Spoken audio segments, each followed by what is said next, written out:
यहाँ पर एनजीओ से जो समाज में एक बदलाव करने के लिए प्रतिबद्ध संस्थाएं यहाँ हैं, आप सबका बहुत बहुत अभिनंदन। साथियों, कॉर्पोरेट सोशल रिस्पॉन्सिबिलिटी अपने आप में भारत के लिए कोई नया कॉन्सेप्ट नहीं है। सांस्कृतिक रूप से जब भारत विश्व गुरु के स्थान पे था कुछ वर्ष हजारों साल पहले, 1000 साल की गुलामी के पहले, तो हमारे देश में सत्ता का विकेंद्रीकरण तो था, पंचायत के लेवल पे सब में था, लेकिन सामाजिक रूप से भी सरकार की जिम्मेदारी से अलग समाज में जो प्रबुद्ध वर्ग है, जो समाज में जागरूक वर्ग है, जो समाज के लिए बदलाव करने के लिए अपनी जिम्मेदारी मानते हैं, वो लोग, चाहे धर्मशाला बनाना हो, हॉस्पिटल बनाना हो, पाठशालाएं बनाना हो, गौशालाएं बनाना हो, ये सारी काम जो थे वो कॉर्पोरेट लेवल, जो इंडिविजुअल लेवल पे लोग करते थे। तो यह एक महत्वपूर्ण बात है कि इस कॉर्पोरेट सोशल रिस्पॉन्सिबिलिटी का कॉन्सेप्ट जो है भारत में नया नहीं है, बहुत वर्षों का पुराना ये कॉन्सेप्ट है। और जैसे एक व्यक्ति समाज के लिए, देश के लिए बहुत महत्वपूर्ण होता है, वैसे ही आर्थिक जगत के लिए, अपने देश के विकास के लिए कॉर्पोरेट सिटीजन्स का कॉन्सेप्ट भी बहुत महत्वपूर्ण है।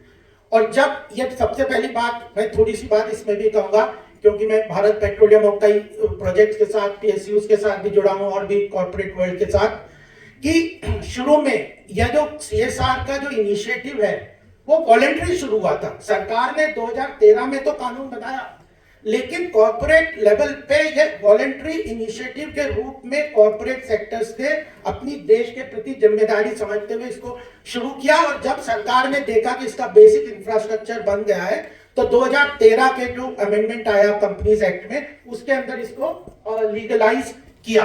और दूसरी बात यह है कि इसको लीगल जामा तो कोर्ट कानून ने कॉर्पोरेट सेक्टर में दिया, लेकिन बहुत सारे इनिशिएटिव सेबी के अंदर, सिक्योरिटीज एक्सचेंज बोर्ड के अंदर बहुत सारे इनिशिएटिव्स आए, जिसमें उन्होंने ये भी कह दिया कि जो अब हर साल जो बोर्ड को एक एनुअल सस्टेनेबिलिटी रिपोर्ट देनी होती है कि how they are sustaining that business environment, ecosystem, everything, उसमें अपनी सोशल सीएसआर रिपोर्ट के अनुसार देना पड़ता है।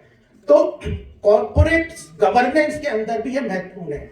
आज कॉर्पोरेट सेक्टर का भी फायदा, समाज के अंदर तो बहुत फायदा हो ही रहा है। ये प्लेटफॉर्म अपने आप में बहुत महत्वपूर्ण है। और ये हरियाणा का तो इनिशिएटिव मुझे बहुत ही अच्छा लगा कि एक प्लेटफॉर्म में सेवा इंटरनेशनल ने एनजीओस को भी इकट्ठा किया।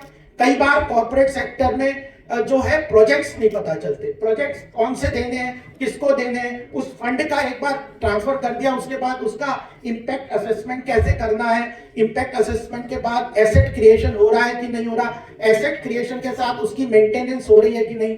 तो सेबी है, मिनिस्ट्री ऑफ कॉर्पोरेट अफेयर्स है, कंपनी लॉ है, ये सब ने बहुत सारे इनिशिएटिव क्रिएट करके इकोसिस्टम क्रिएट किया है कि कॉर्पोरेट गवर्नेंस के अंतर्गत ये पूरी सीएसआर इनिशिएटिव को आगे ले जाएं। तो यह भी महत्वपूर्ण बात मैं आपके सामने रखना चाह रहा था।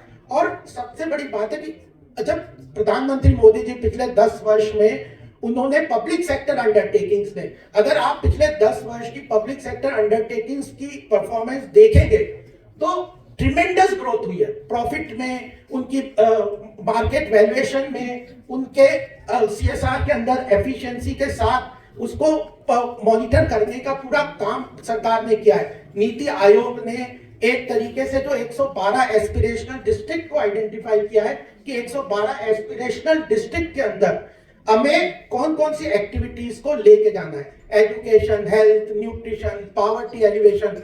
तो इसको हर साल मिनिस्ट्री एक थीम डिक्लेयर करती है मिनिस्ट्री कि आपको इस साल पीएसयूज को हेल्थ में फोकस करना है, आपको इसमें इस बार एजुकेशन में करना है। तो एक फोकस तरीके से बहुत बड़ा इम्पैक्ट हो रहा है, ये अपने आप में बहुत बड़ा कंट्रीब्यूशन सीएसआर का हो रहा है। और साथियों, मैं और भी ये बात कहना चाहता हूं कि आने वाले समय में ये जो सोशल इम्पैक्ट असेसमेंट का यह बहुत ही ज्यादा इंपॉर्टेंस है। हर पब्लिक सेक्टर अंडरटेकिंग्स में अगर सीएसआर कमेटी बनाना बहुत जरूरी है। सीएसआर कमिटीज की बहुत अच्छी तरह से मॉनिटरिंग होती है, उसकी रिस्पॉन्सिबिलिटी है इंडिपेंडेंट डायरेक्टर्स को, जो कि अलग अलग सेक्टर्स में, अलग अलग सेगमेंट्स में जो जिनकी प्रबुद्धता है वो उस कमेटी के मेंबर भी होते हैं, वो मॉनिटर करते हैं। तो उसमें एक सोशल इम्पैक्ट असेसमेंट का भी काम बहुत महत्वपूर्ण है, ताकि जो ये जो CSR एक्टिविटी अपने आप में एक तरीके से फंड दे दिया और हमारी रिस्पॉन्सिबिलिटी खत्म हो जाए, वो बात भी नहीं है। उसके लिए भी सोशल इम्पैक्ट असेसमेंट की बात है और जो बैलेंस शीट में ESG कंप्लायंस भी चीजें।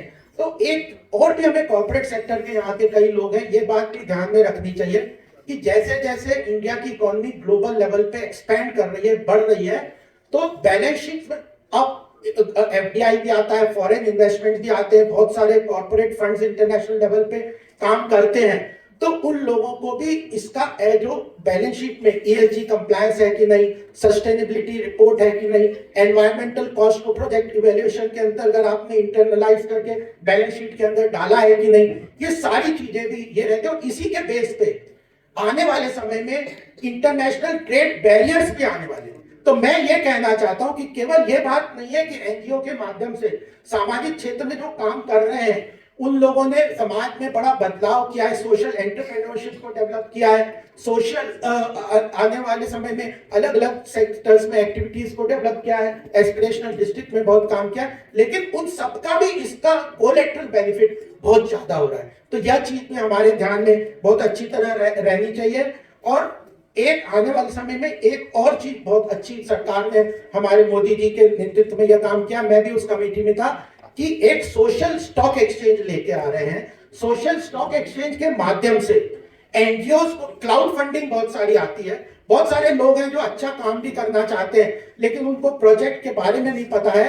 तो सेबी के इनिशिएटिव से, फाइनेंशियल मार्केट के इनिशिएटिव से, सरकार के इनिशिएटिव से एक separate segment social stock exchange का लेके आए हैं, जिसमें NGO अपने आप को रजिस्टर कर सकती है और उसी में वो जो डिफरेंट स्कीम्स हैं उनको वो उसके अंदर रजिस्टर कर सकती हैं। जो कॉर्पोरेट्स उनको 2% ऑफ अपना जो प्रॉफिट का देने की जिम्मेदारी है उन फंड्स के माध्यम से उन प्रोजेक्ट को आइडेंटिफाई करके दे सकती है।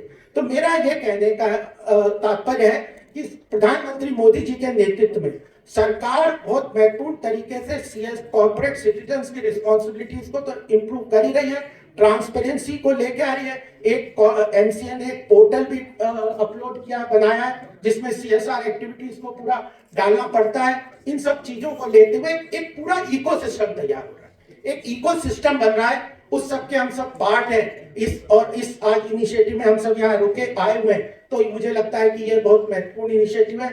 मैं श्याम जी से जैसे बात हो रही थी कि ये पहला इनिशिएटिव, लेकिन पहला इनिशिएटिव श्याम जी इतना स्ट्रक्चर से, क्योंकि आज जैसे कई बार हम देखते हैं कि कंपनी में हम जिन बोर्ड्स में भी हैं उनमें भी देखते हैं कि प्रोजेक्ट आ जाते हैं कि हमारा बहुत अच्छा प्रोजेक्ट है। कहने से नहीं होता, आपको प्रॉपर प्रोजेक्ट रिपोर्ट देनी है, प्रॉपर उसकी अकाउंटिंग करनी है, उसका सोशल ऑडिट होना है, उसका ट्रैक रिकॉर्ड करना है, उसके मेंटेनेंस की भी चीजें रखनी है। तो यह सारी चीजें भी बहुत महत्वपूर्ण है। मुझे लगता है कि यह बहुत अच्छी इनिशिएटिव रहेगा, आगे जाके इसका बहुत आने वाले समय में बहुत महत्वपूर्ण योगदान भी रहेगा। और लास्ट बात मैं साथियों ये कहना चाहता हूं कि जब प्रधानमंत्री का जी का विजन है विकसित भारत 2047 में बनाना है, तो विकसित भारत के अंतर्गत कोई भी समाज का वर्ग ना छूटे, कोई भी क्षेत्र ना छूटे। अगर कोई क्षेत्र छूट गया या अगर कोई वर्ग छूट गया तो विकसित भारत का सपना साकार नहीं होगा। और उसमें कॉर्पोरेट सेक्टर का, क्योंकि आर्थिक विषय का प्रभाव ग्लोबल लेवल पे, चाहे इकोनॉमिक डिप्लोमेसी हो, इकोनॉमिक लेवल पे जो भारत की पहचान है, ये इन्वेस्टमेंट, तो इकोनॉमिक लेवल इंपॉर्टेंस बहुत बढ़ती जा रही है। तो कॉर्पोरेट सेक्टर का, इकोनॉमिक्स का हर क्षेत्र में बहुत महत्वपूर्ण योगदान होता जा रहा है। उसको जानते हुए हम इस काम को अवश्य करेंगे। मैं अपना एक एग्जांपल जरूर बता दूं, क्योंकि मैं जब पहले, अभी तो मैं भारत पेट्रोलियम, पहले हम निस्को में थे, north east electric power company में। एक प्रोजेक्ट था अलग वहां पे आसाम में, अरुणाचल प्रदेश में 600 मेगावाट का। हमारी कंपनी में 6000 करोड़ रुपया उसमें इन्वेस्ट किया था। 10 साल से वो प्रोजेक्ट स्टॉल हो गया था, बंद हो गया था, काम नहीं हो रहा था। क्यों? क्योंकि वहां के लोकल एरिया के जो ट्राइब्स थे उन लोगों को लग रहा था कि हमारे लैंड एक्विजिशन के हो गए, कुछ और प्रॉब्लम से हमें एम्प्लॉयमेंट जनरेशन नहीं हो रहा।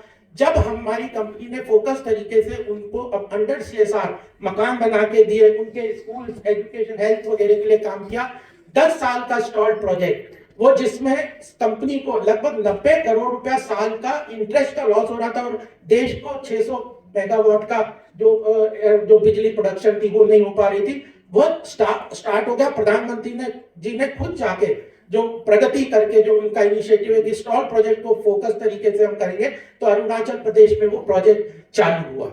तो मुझे लगता है कि इस तरह के ये जो काम होते हैं, कंपनियों को फायदा होता है, समाज को फायदा होता है, हमारी जिम्मेदारी के सामने आगे चलते हैं। मैं तो यहाँ देख रहा था कि ये जैसे ऋषि वुड प्रोडक्ट है, यहाँ पे आए हमारी कंपनी से, उनको भारत पेट्रोलियम से काफी बड़ा सपोर्ट मिला है। यहाँ पे फिर ये जो विवेकानंद मिशन केरला में बने, उनको भी लिया। तो ये अच्छा प्लेटफॉर्म बना है, बहुत अच्छा इनिशिएटिव है। आप सब लोग यहाँ आए, 50 से ऊपर जैसे इन्होंने कहा गौरव जी ने कि उनका यहाँ पे आने का था, उन सब लोगों ने अपने स्टॉल भी लगाए, एनजीओ में लगाए। इस प्लेटफॉर्म के माध्यम से आगे बढ़ेंगे और हम जो प्रधानमंत्री मोदी जी का विकसित भारत का जो सपना है 2047 में, आर्थिक विकास के माध्यम से भारत को इकोनॉमिकली स्ट्रॉन्ग बनाने के साथ ही विकसित भारत के सपने को पूरा करेंगे। इस संकल्प के साथ अगर हम जाएंगे तो मुझे लगता है कि यह आज का कार्यक्रम बहुत सफल होगा। मुझे यहाँ बुलाने के लिए बहुत बहुत धन्यवाद, बहुत बहुत आभार आप लोग का।